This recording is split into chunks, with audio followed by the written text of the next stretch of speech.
I'm a female teen and I have two brothers, 18 and younger teen. We lost our mom when I was 3 and our dad remarried stepmom a year later. It felt like they'd known each other for about a month when they got married, but it's possible they were together longer. About a month after Mom died, Dad was in a widows and widowers group, and that's how he met his wife Beth. Beth lost her husband and had no kids. When they got married, they sat us down and told us Beth was going to adopt us. My older brother and I objected, but we were ignored.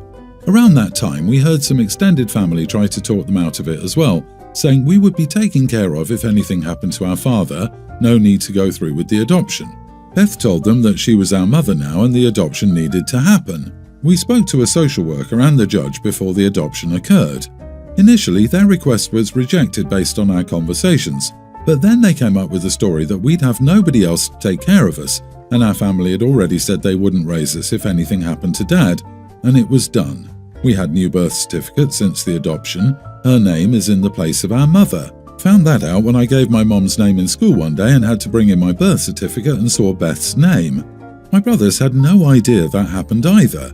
It made my older brother angry so much that he told Beth he hoped she would die and we could be adopted again since she was far more replaceable than Mom. That incident made Beth and our father put him into therapy with them. That lasted for 2 years until he moved out last year. He then asked our maternal grandparents to adopt him since he couldn't find a way to reverse the adoption. Recently, Beth and my father have figured out that I want to do the same, and so does my younger brother. Beth broke down and said she just wanted the chance to be a mother and wanted us to love her back. My father suggested we all go to therapy, separate sessions with each of us, and try to work out a compromise. I told him it was too late for that. They'd already erased Mom and nothing they could say would make me feel different about what they did. I told Beth we were never her children and she would need to accept that she would never be loved back. My father told me that wasn't true. We could still work something out, like have our grandparents adopt us but call him and Beth Mom and Dad, and let them still be parents and grandparents in the future. When I said there was no room for compromise and it was too late, they said I was being so unfair. Am I the idiot? Not the idiot, but your father and Beth sure are. Beth is the kind of stepmom that gives stepparents a bad name. She wanted to adopt you and your brothers because she just wanted the chance to be a mother. So she hijacked the 3 of you and promptly erased your mom's memory. But your father is even worse because he allowed all this to happen over your wishes, and so quickly after your mom's death. It just sounds like he wanted to get a replacement mom in the door as quickly as possible so the family could regain a semblance of normalcy, but in the process, he prioritized Beth's agenda over his kids' feelings and well-being. Mother-child bonds and love can't be forced, and this is what he tried to do. Do you know what those groups practice? Not making life-altering decisions for at least a year, and allowing children time to grieve too. Opie's dad did so much wrong, and bringing another grieving widow into his situation so they could fill voids in each other, instead of doing the difficult work of recovery, was dumb. Let's be real. Opie's dad remarried so quickly because he needed someone to do emotional and household labor and help raise his 3 young children. Don't go to therapy with liars until you have a relationship with a therapist who understands what you're dealing with and is committed to being on your team. And maybe, are you in possession of any photos of your mom? You might want to hunt those down now. I would also contact the hospital where you were born to see how you can get a copy of your original, unaltered birth certificate. They lied before a judge, so that might be an avenue to delete the adoption. For context, our neighbour's son Nick is the same age as our daughter Ava and a great friend of hers. They're both young children. My wife, 35, and I, 36 female, have him over for the day very often, and our daughter goes to see him during the day as well. Overall, they're both great kids and excellent friends. We have an aquarium in the house with 8 fish in it. Nick and Ava have named all of the fish and enjoy feeding them and spending time with them while they play in our house. Nick was in our house, his parents were out and sent him over, when unfortunately one of the fish passed away. His name was Mr. Bubbles. Ava and Nick were very sad and cried over him. After they calmed down, my wife and I prepared a memorial with a grave in the backyard and a formal ceremony. Nick and Ava drew pictures of Mr. Bubbles and they wrote a sentence from each of the other fish, Mr. Bubbles' friends, to read at the ceremony. We buried the pictures and the notes with him. At the very end, Nick asked if he was asleep. I already had this conversation with Ava when my wife's father passed away, so she would sometimes join me in my answers, but overall the conversation was something like this. I said he wasn't asleep and that sleep is not the same as death. He asked how they were different. I said sleep is another way of existing for the living, while death is simply the absence of life and everything that keeps someone alive. We talked a little more about this. He asked if Mr. Bubbles would come back, and I said he wouldn't, but he would always exist in Nick's mind, and that is very meaningful. He asked if he was in heaven, and I said I don't know. The next day, my wife got a call from Nick's mom, saying we shouldn't have talked to him about this and that we were not his parents and we were overstepping boundaries, especially because they wanted Nick to believe in the concept of heaven and purgatory.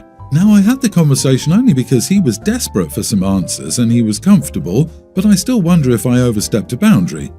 His parents were out and sent him over. When you delegate a child's care to someone else, you also delegate things like discipline, teaching, and life lessons. If his parents don't want things said to their kid, they can't use you as childcare.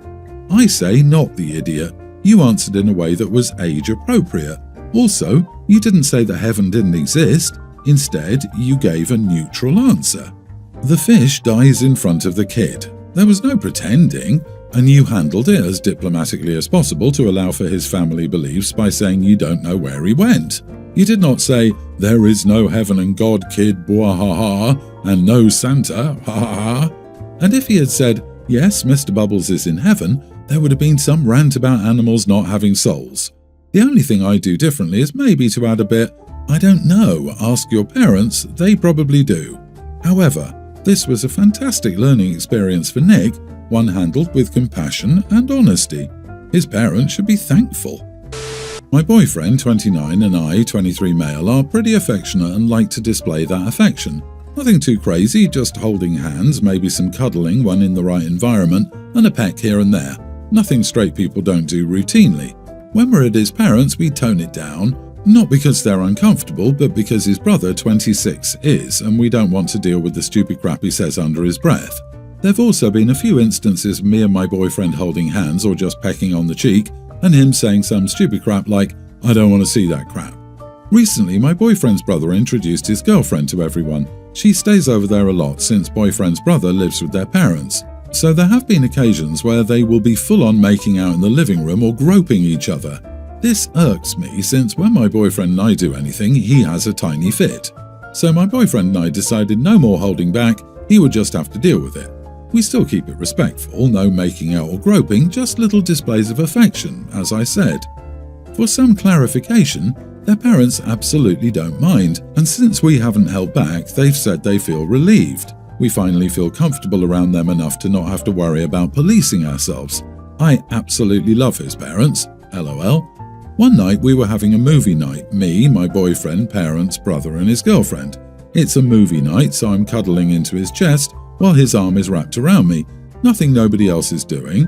Out of nowhere, his brother bursts into a crap fit, saying he won't have our disgusting crap in his house and some slurs that you can probably guess. After his little tantrum, his parents kicked him out of their house and won't allow him back. Now boyfriend and I are playing block whack-a-mole with his extended family, calling us horrible crap for making his brother homeless, he's couch surfing. His parents are also getting crap, but they have assured me it's alright, but I feel guilty that this has caused so much drama for my boyfriend and his lovely parents, all over a damn cuddle. Am I the idiot? Not the idiot. Your boyfriend's brother's behaviour is the reason he's homeless. I admire you guys for keeping your cool and not contributing to the cursing and name-calling. Anyway, why is a 26-year-old couch surfing instead of finding a studio place to rent and stay?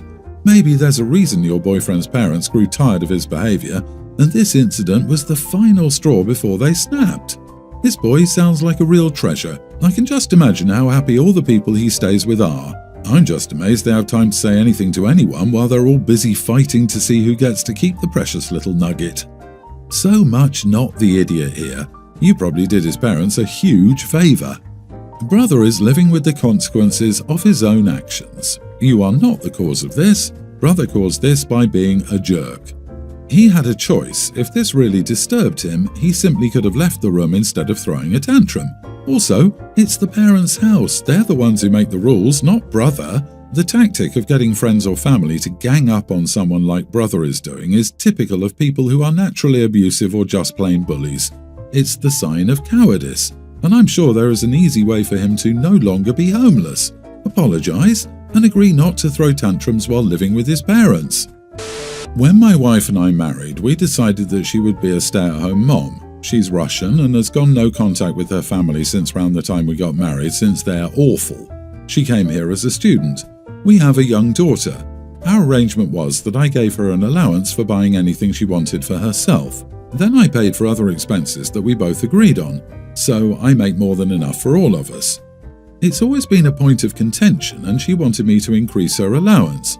Sometimes when we disagree on a purchase, like a toy for our daughter, she will use her allowance to get it and then expect me to reimburse her allowance for it. Additionally, she wants to buy expensive makeup and use it even for just going out to see friends casually.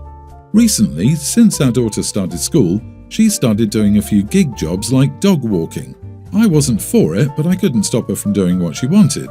However, the time she spends doing that means that she has less time to be a stay-at-home mom, so I told her recently that I expect her to pay for the house expenses proportionally to what she earns. She disagreed, and I said I could just reduce her allowance as she now earns. She got quite angry with me and we fought. Things seem better now, but sometimes I feel she's still a little upset. She used some minor things against me, like the few times I asked her for money as I didn't have any change for small purchases. Was I the idiot here? It's only fair to change the arrangement now that she works. You are the idiot. Financial abuse has entered the chat. Congratulations, though. I've never before seen a man get cranky because his wife likes to wear makeup when she's meeting up with friends. Why do you treat your wife as a kid rather than an equal partner in the marriage? She's your wife, not a roommate, not a slave or a child. Jesus, you sound super controlling. Legally, half of your money is hers anyway. Stop trying to control her. Is your allowance the same as hers? I'm a stay-at-home mom and work part-time. All the money goes into our account, and we sit down and do a budget every month. We each have our own account that we move personal spending to each week. It's the same amount for both of us. You are essentially paying her to be your wife and homemaker. She was obviously more vulnerable to this abuse since you chose someone without a family to help her. What the heck do you know about makeup? Women are under a lot of pressure to keep up appearances, and let's not kid ourselves. You'd be here posting about how you're mad she's letting herself go if she wasn't. You don't have a wife or want a wife. You desire a housekeeper who will sleep with you. Hopefully she's stashing her earnings away so she can leave you. Update. I get it. I am an idiot. I know I have controlling restrictions on her. We rushed into marriage for her visa issues, as she couldn't find a job, and married me. I always intended to lessen them once I trusted her, and I realize I really do. My dad insisted I be careful because of what people say about Russian brides. She has an Ivy degree in physics, and I know her dream is to be in science. I'll talk to her if she still wants to get a master's or try getting jobs again now that she has permanent residence. And I'll tell her to just use the shared account for any expenses, as long as it's not like a $1,000 expense. I got married about a month ago, and we were able to go on a 3-week honeymoon in Europe, so this was my first week back at work. This was possible because my wife's family paid for the whole wedding, so we could use what my parents planned to contribute for the honeymoon and then combine all we'd saved with all the gift money as a down payment on a house.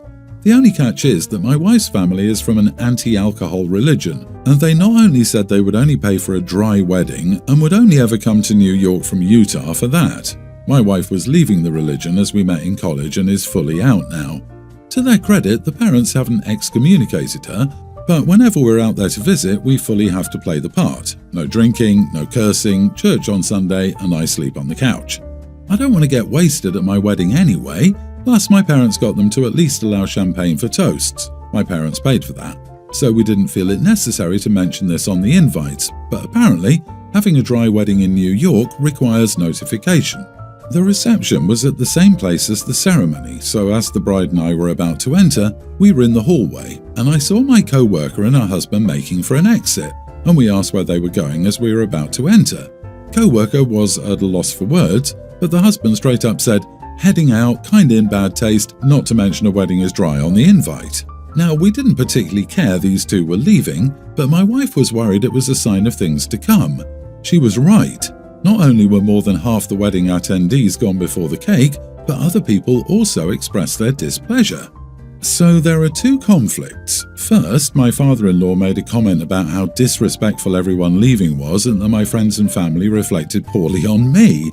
I snapped and said it was because of the BS I agreed to follow and that he should know going forward that my wife and I will not be conforming to any of his standards, and if he wants to keep seeing us, expect me to drink and speak the way I actually do in real life and never even attempt to ask me about church. He said I was way out of line, since he can't curse, and stormed off. Secondly, when I returned to work, I told the first co-worker her husband was extremely rude and I didn't want to remain friends outside of work.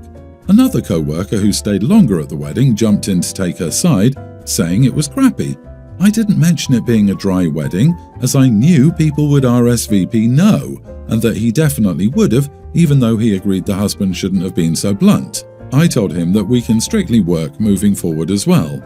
Am I the idiot for all this? Everyone's the idiot here. They offered to pay and you accepted the money because you agreed to their terms. Getting crappy with them because your guests left because of your decision is ridiculous. Your co-workers are idiots because you go to a wedding to celebrate the bride and groom's marriage. If you don't like how they celebrate, that's fine, but you keep your opinions to yourself. Your in-laws are idiots because they insisted on this crap in the first place. This is basically a mess. I agree, everyone's the idiot here, and here is yet another perfect illustration of why people should pay for their own weddings. Do you want a wedding that is authentic to your values? Pay for it yourself. Or accept the attached strings and remember that it allowed for a down payment on a house and shut up. The real idiots are the guests that felt compelled to tell OP they were leaving because there was no free booze and to say that they should have been notified. It sounds like OP invited people who didn't like him. Why? To get gifts for a new home? Don't be surprised when they have no loyalty. If you won't serve alcohol, then have a show, a cool band, something. Don't expect people to sit there for hours on end. Expecting your co-workers to sit at a table full of people they probably don't know and just hang around for hours after dinner is delusional.